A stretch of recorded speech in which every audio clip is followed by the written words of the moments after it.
how'd you feel when you first started seeing like certain commercials?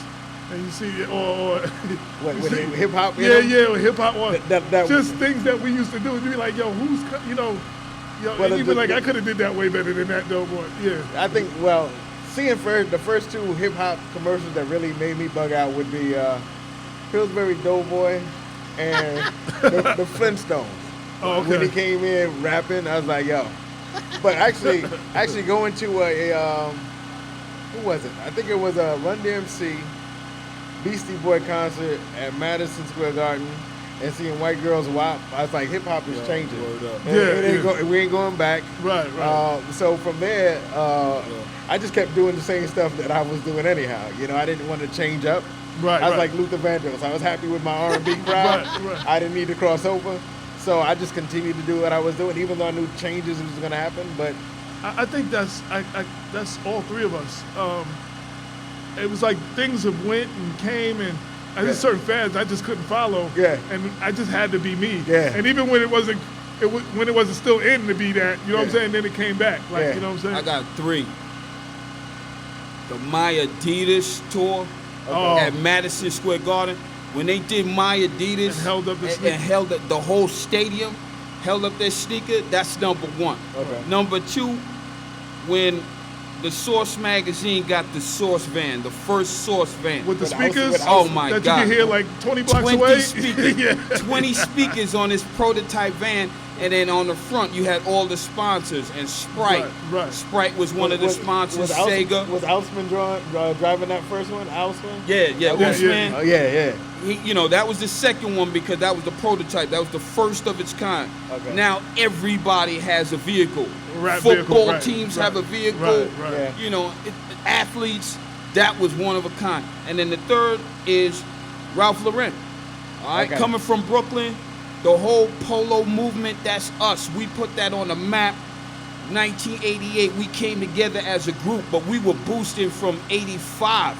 So we went from Coca-Cola, United Benetton, we went from every flavor there is, but we settled on polo because it was the highest level, and all the marketing, it was never any black people. It had, as a matter of fact, he went off and had a whole different line that was cheaper than the purple and all of that, the high $80 joint, and we just kept boosting the $80 joint.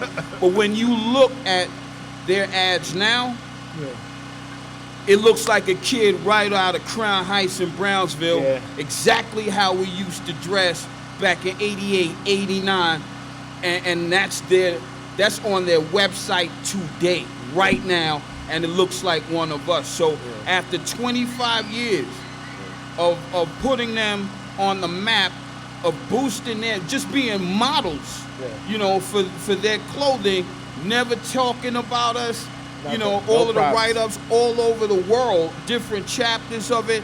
Now their advertisement looks exactly like us, and they could never say it was us that influenced it because they would lose their mainstream people. We know. We know. You know what I'm saying? I mean, we made Timberland. Oh, yeah. We put that. We made a whole lot of We made everything hot, man. I mean, make everything hot and look cool doing it. And talking about Sprite, they did the KRS Sham Battle.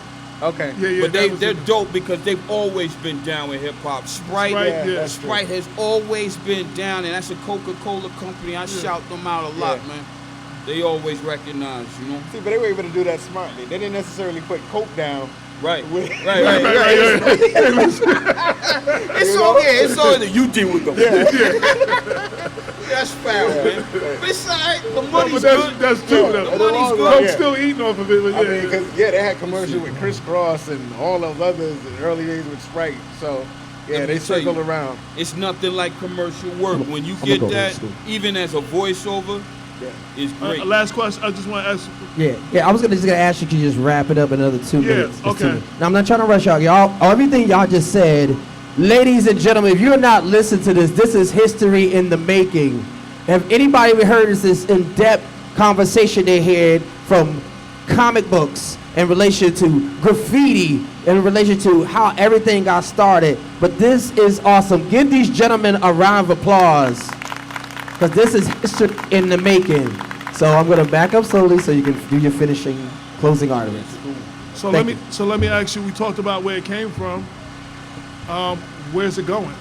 The combination hip hop, comics, movie. What do you see? Oh Lord, that's a good question. Well, my honest answer is, I don't care where it's going. I care where I intend to take what I'm doing. And I like that. I like that. when I was doing the hip hop and comics in the source, I got absolutely no love, no props, nothing from Marvel. When I was doing it, they didn't reach out. People used to ask me, Marvel reach out? It was like crickets, nothing.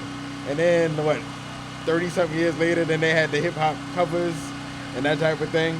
So I got plans for next year with a whole bunch of stuff.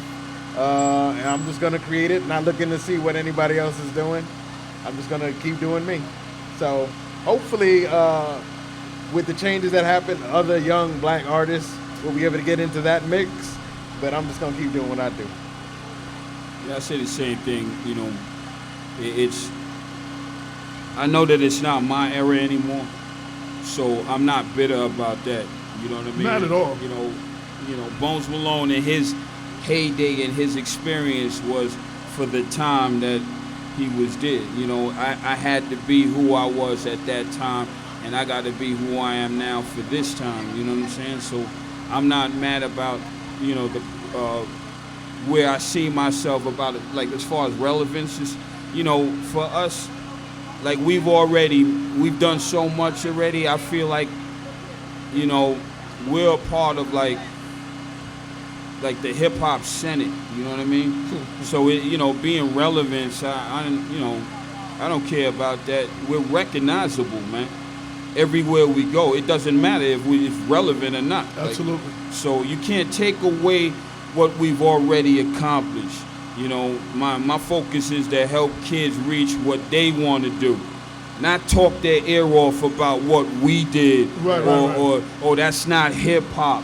The most important question you could ask a kid right now that comes from our culture is, what do you think hip hop should be? And that's where it is. That starts the conversation, and it doesn't alienate them right off the rip. Yeah. And that's why I'm in this library every day. We could talk about that on any given day. What do you think it should be? And then I'll help steer it for you, you know, so that you still feel that you figured it out, not me. Yeah. You know, or you ain't in our shadow or anything like that. I just want to say one thing. He always say he in the library. I just want to say that's true, because I know when I was looking for a place to write, I found a little corner. He was on the other side. I was on every day. And he's still there. I see him in the morning. You on your way there? I said, no, I'll be there later. I've done documentaries in this. The original 50 Cent documentary was written in this building. I did Just for Kicks.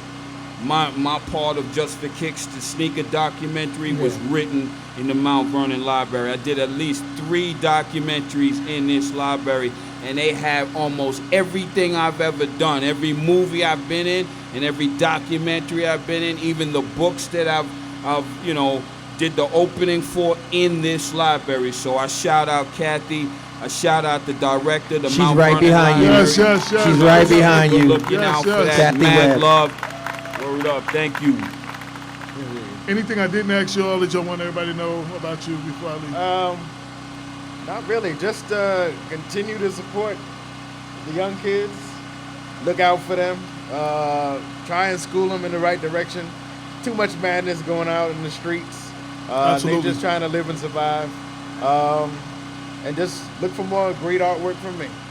Word to mother. Yeah. I want to thank everybody for all the people recording this, and hopefully we'll get a copy of it so we can see it. Yes. I want to thank you two brothers. It's always a pleasure just to be around y'all and to be on the stage and share stage with the two of y'all. Yeah. I've had much respect for y'all and have known y'all by reputation before I met y'all personally. Yeah. So you know what I'm saying? Yeah. So I just want to thank y'all for what you do. Likewise. Word up. And I gotta I wouldn't be me if I didn't plug myself. Yeah, so no doubt. Shout out make sure y'all check out Black Westchester newspaper. You can always find it every month at the library.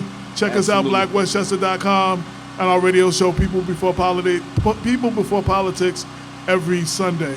And I even try to put as much hip hop into this every chance. Yes. We did the Hispanic Heritage Month. I got this I big saw punk that. picture. Yeah. So I try to Shout out, still man. bring that in as Yeah. much as possible. Absolutely. So I just want to thank everybody. I want to thank y'all. Cool. And I think that's up for us. Cool. Yeah. All right. Peace. Yeah. Give these gentlemen a round of applause. This is an era.